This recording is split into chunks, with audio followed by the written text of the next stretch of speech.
Hi folks, I'm Matt and welcome to My Expanded Universe, a show where I go through the entire EU in chronological order as best I know how. Well folks, it's time to continue talking about Tales from Jabba's Palace, and what better way to start off with the short story Goat Grass, written by Deborah Wheeler. Why is it called Goat Grass? It's written about Rees. It's the story of the three-eyed Gran from Jabba's palace. I don't really understand goat grass. Maybe he looks like a goat a little bit, maybe, I don't know. Looks like a three-eyed freak to me. But either way, I've already talked about this in my previous video where Rees was obviously going after Jabba to kill him. He was an assassin. Effet Mon confronted him on it because he suspected Rees of skullduggery. And of course, Rees' plans did not go right. They all went wrong, everything went south, and he ends up dying on the sail barge. Or does he? Because in Galaxy Guide number 5 from West End Games, our favorite rebel historian, Vora Nall or whatever, interviews him about his time on Jabba's sail barge and in Jabba's palace. And so the question is, okay Matt, what happened here? Is this a contradiction? I think not. I think one of two things could be easily explained here. It could be that he survived the sail barge, which I am not a fan of. I think most of those people should be dead. Secondly, though, it could be that the Gran that Nall was interviewing was not Rees at all. I mean, come on, he's on Mos Eisley, right? It's a den of thieves, liars, bandits, villains.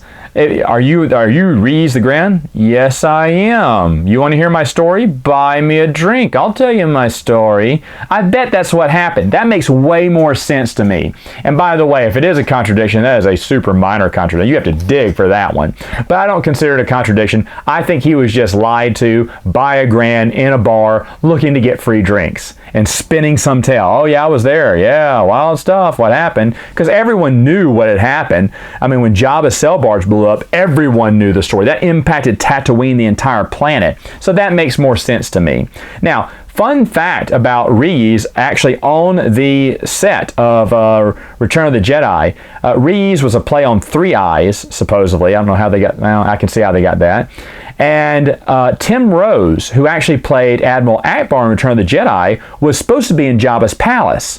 But at the last minute, George Lucas switched Rees, who was going to play Akbar, with the actual character going to play Akbar. And he just switched those aliens up because he liked Akbar's look a little bit better than Rees' look. Now, deviating away from the Tales from Jabba's Palace, we're going to talk about one little short comic book. It was in Star Wars Tales number 2, written by Dave Cooper. It is Stop That Jawa. Basically, on their way to play a gig for Jabba the Hutt, the Max Rebo's band's music equipment is stolen by perhaps Jabba's, maybe. Now, this is a very short comic book that was in the, or short story comic that was in Star Wars Tales. The art is horrendous and it is a terrible story. Go figure. Star Wars Tales has another terrible story. So, I'm done talking about that. The one I really want to talk about now is what happened afterwards, going back to Tales from Jabba's Palace, and the band played on. Now this one was written by John Gregory Bentoncourt, and basically it's about Max Rebo and his band going over to Jabba, thinking it's going to be a great concert or gig, and finding out they're getting way more than they bargained for. Now, I'm going to have to spoil this one and let you know that they do make it off the sail barge. They do not die. They jump off just in time. How do I feel about that? Because I just told you I'd prefer that a lot of those people died and only the good guys escaped. Although it's okay if maybe one or two made it off the sail barge. It's conceivable that a few made it out alive. Just like when the Titanic sunk, there's a few that made it out alive, but the majority went down with the ship. I feel the same about the sail barge as well. Perhaps that's what we saw happen here, and I'm fine with Max Rebo and his band escaping because they are fun characters to read. That was a very enjoyable story. I really enjoyed it. Max Rebo, there's one part in this story that I love the most. It's in the movie where Jabba says something like, "Ha ha, banta poodoo," and everyone starts laughing. And you see Max Rebo, the blue-looking, it's an ortolan, but it looks like a blue little space elephant. He's there chortling too. He's laughing too. Well, what in the short story, it says that he was laughing because he didn't get the joke. He just knows that Jabba was talking about food, and food is funny, so he laughed too. Food? Bantha Poodoo? Ew. Anyway, I greatly enjoyed that story, so I just wanted to share that point with you.